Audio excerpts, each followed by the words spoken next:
Hey, I'm Andrea from Forkable. Welcome to another installment of our video blog series. Today we're going to be making hummus, and it's a continuation of my New Year's resolutions. And I said that I wanted to perfect a creamy, non-chunky hummus. And I think I've hit upon a secret ingredient that is slightly intuitive, but I hadn't thought of before. So if you stay tuned, you'll find out what it is. Let's go get our ingredients. This isn't like a typical cooking show. I don't have anything prepped and ready. I'm doing it all live. We're gonna do it live. So I'm grabbing my garbanzo beans. In this little container, I've got my garlic and my tahini from my pantry.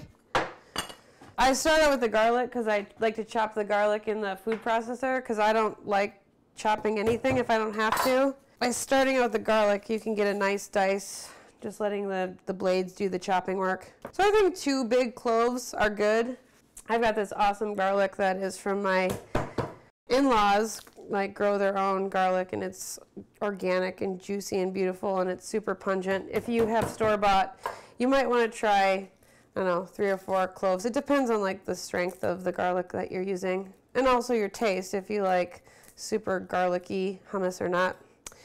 So we'll just chop off the stems, and then I just like chop them. So we'll get the garlic in the food processor, and then let's see, this goes like this, yes, and pulse.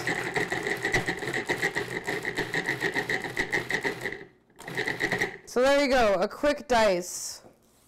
No crying. I'm just gonna toss this away, garbage.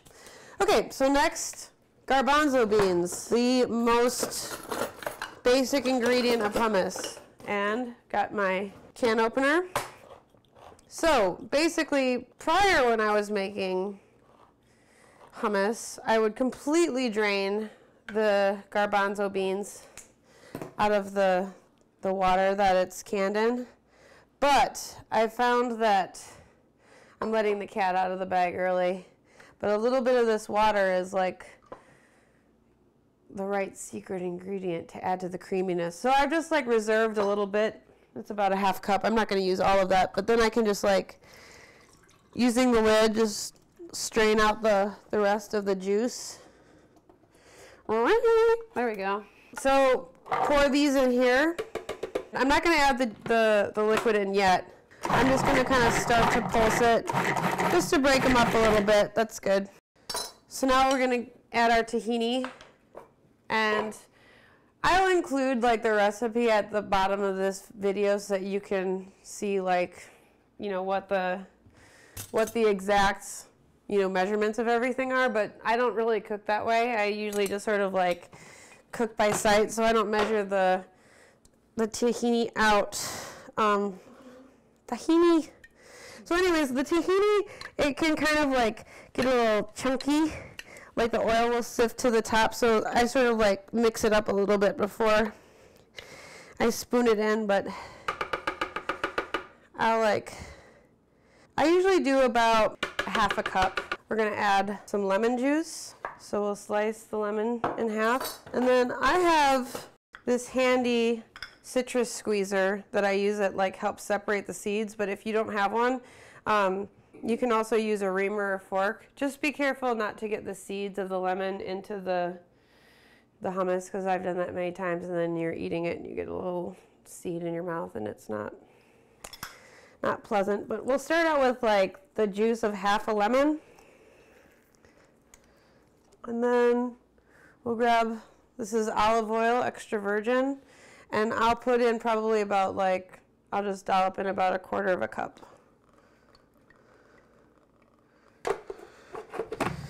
So we'll go back to pulsing it. At this point, you can see that it's still very chunky. I'm just going to give it a quick taste just to see kind of where we're at with the flavor.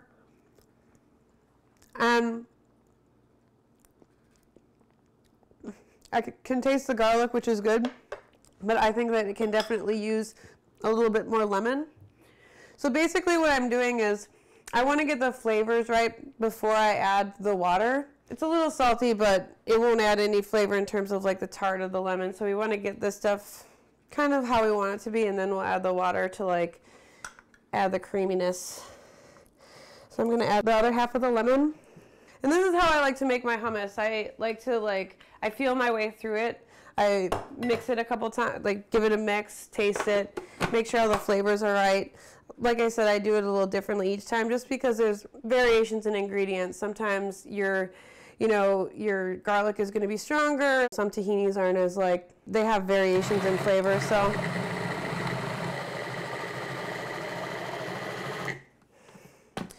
Okay, so we started out with half a lemon. I added in the second half as well as an additional half. So total at this point, I've got the juice of 1.5 lemons in here. I just am tasting my way through it.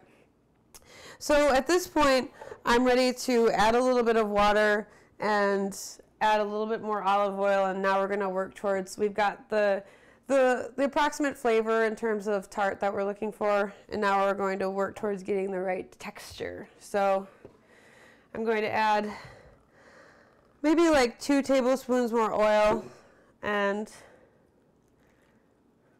I had a half a cup in here, so let's see what I added. We'll say about a quarter a cup of the liquid. So at this point, we're going to turn it on and let it chop for a couple minutes, and then we can come back and check and see what the consistency is. We probably will need to add some more oil and water to get the right creaminess. There we go. Turn it on.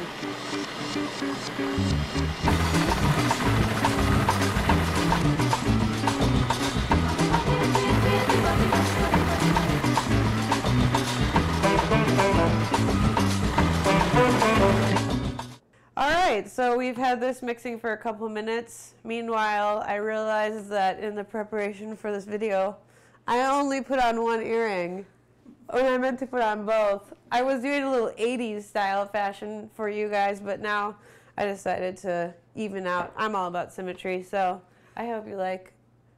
Anyway, so this has been churning for about, I don't know, I would say 3 minutes or so, and it's like a much creamier consistency now, and it still tastes a little pasty. In most food processors, there's an open hole for you to add while it's mixing. So I'm going to turn it back on, and I'm going to add a little bit more olive oil. I usually add it about a tablespoon at a time, and I'm going to add some more of the water. And now I've got this really nice creamy consistency, which is exactly what I'm looking for. So let's see how this is tasting. Yeah, it tastes good. I am very much a fan of really citrusy hummus, so I'm going to finish off this last, give it a little bit more, and then I'm going to just give it a little bit of salt. This is my big salt shaker. I'm saying about 1/4 to a 1/2 teaspoon of salt.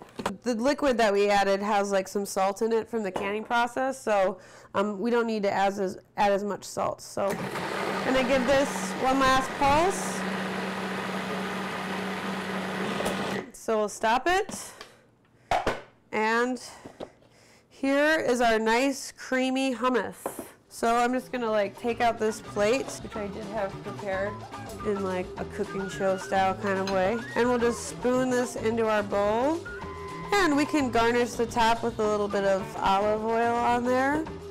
And I like to use sumac, which is a Middle Eastern little seasoning, but it's got this really great red color that gives a nice garnish to the hummus. And then we'll pull out some flatbread that I happen to conveniently have hidden under my table. And we'll just chop this up into little pie slices.